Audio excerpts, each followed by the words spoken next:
Assalamualaikum warahmatullahi wabarakatuh. Saya Diman Nugroho ingin menjelaskan laporan praktikum saya, yaitu acara yang kelima. Nomor sampel 1 saya memiliki warna segar yang putih, lapuknya itu putih kecoklatan. Komponen semikristal itu 95% dengan massa dasar 5%. Ukuran kristal ini faneritik atau bisa dilihat dengan mata. Derajat kristalisasinya holokristalin atau terdiri dari semua kristal. Kemasannya ekuigranular, ukuran butir kristalnya ini sama. Bentuk kristalnya ini adalah euhedral atau sempurna. Untuk mineralnya ini panidiomorf atau dibatasi oleh kristal yang batasnya telah jelas. Komposisi indeks warnanya dalam bentuk grafik atau 30-60% itu terdiri dari mineral marsik. Nah ini mineral utamanya ada kuarsa 40% yang warna bening seperti ini. Terus ada plagioklas ini 40% ini yang warna putih susu. Dan ada piroksin yang warna hitam ini 20%. Nah setelah saya normalisasi, hasilnya kuarsanya 50%, plagioklas 50%, dan ada alkali felspar tadi 0% sebenarnya. Ini menarik hasilnya pakai yang ini. Nah ini saya menggunakan level 6 karena dia ini coarse grain atau butir-butirnya itu terlihat jelas dan besar dan kasar gitu umum.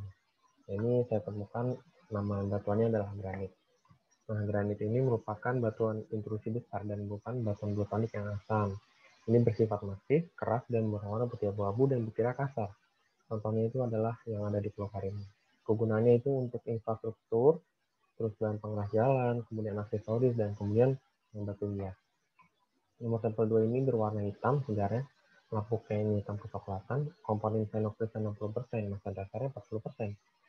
Ukuran kristalnya ini porfiritik atau terdiri dari mineral yang faneritik dan mikrofenokris, dan ada warna ground mesh-nya. Nah, derajat kristalisasinya adalah holokristalin, terdiri dari semua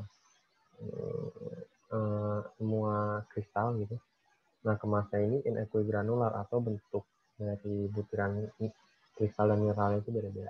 Bentuk kristalnya adalah subhedral sempurna, bentuk mineralnya hipidiomorf, dan komposisi indeks warna adalah mesokratik. Ini warna mineral utamanya ada kuarsa 25%, plagioklas yang putih susu 45%, dan piroksen ini yang warna hitam seperti ini ada 30%.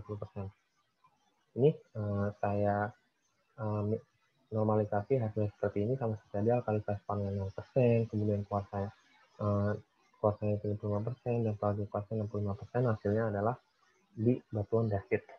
Nah, dasit ini terbentuk di zona subduksi ketika lempeng samudra menghujam ke lempeng benua. Nah, ini akan nanti ada partial melting yang terjadi. Nah, contohnya itu adalah di Gunung St. Helens.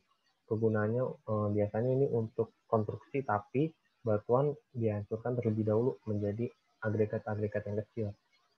Nah, tapi kalau misalnya dicampur dengan beton itu akan mengurangi daya ikat dan daya tahan beton karena ada kandungan silika dari si dasit tersebut. Nah, ini nomor sampel 3. Warna segarnya adalah merah kehitaman, warna lapiknya adalah merah keabuan gitu, merah segar. Nah, komponennya fenokris 55%, massa dasar 5%.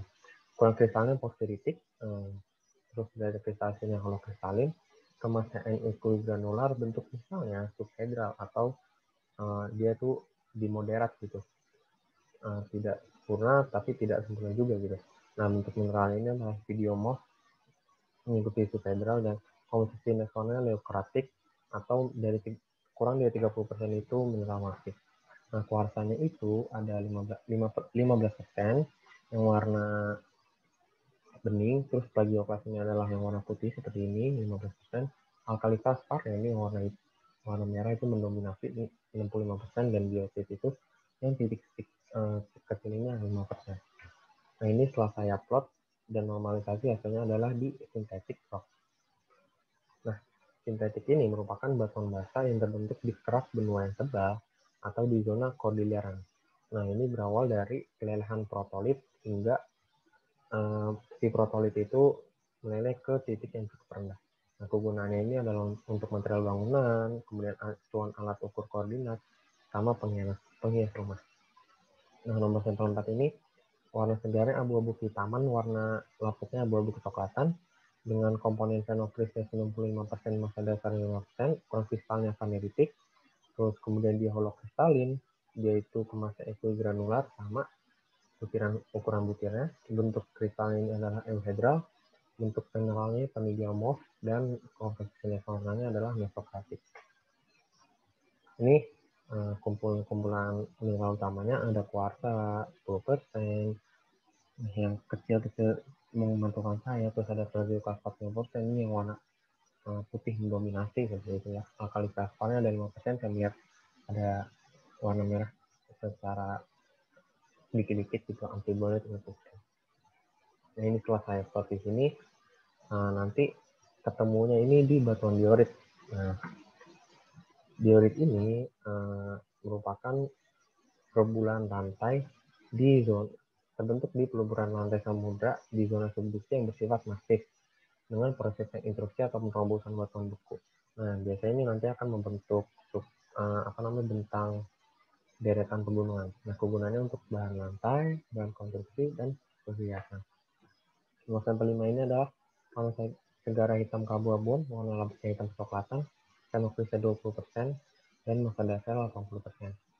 Nah, ini ukuran kristalnya adalah paneritik, terus kemudian derajat kristalisasinya adalah halokristalin, kemasnya adalah inequigranular, bentuk kristalnya sahedral, bentuk mineralnya hipidiomorf, dan komposisi warna mineralnya adalah melanoklatik, atau lebih dari 60% itu jadi dari mineral mosaik.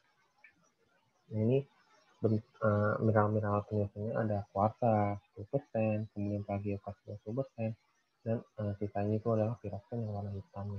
Nah, ini kalau misalnya kuarsa tuh yang kecil-kecil seperti ini ya. Nah, kalau plagioklas yang putih susu. Nah, ini setelah saya plot, dan hasilnya ini adalah di batuan andesit.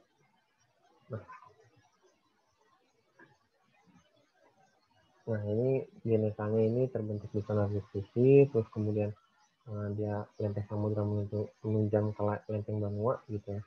Dan contohnya ini adalah di Gunung San Helens. Kegunaannya itu seperti tadi sebagai pengisi konstruksi, tapi dia harus dihancurkan menjadi agregat dahulu. Ini nomor sampel 6. Warna segarnya adalah hitam hijauan, warna lapaknya hitam kecoklatan, fenokristal 80%, massa dasar 20%. Dan ukuran kristalnya ini adalah porfiritik 14, derajat kristalisasi yang kristalin. Kamar ini adalah inequigranular, tidak sama. Bentuk kristalnya enhedral, bentuk kristalnya vanadiumorf, dan komposisi neksonalnya adalah mesokratik. Ini komposisi penyusun-penyusunnya. Ini 10% ini yang kuarsa nih, yang bening, terus kemudian memantulkan saya. Lagi kelas ini yang 50% nih, yang warna putih susu. Piroksennya 5%, antibody 35%. Nah, ini saya menggunakan level 6, kemudian ini saya normalisasi, hasilnya seperti ini. Dia itu berada di antara diorit sama gabbro, jadi kita menggunakan level 8. Nah, level 8 ini ditemukan nih, hasilnya adalah nanti di hornblende gabbro.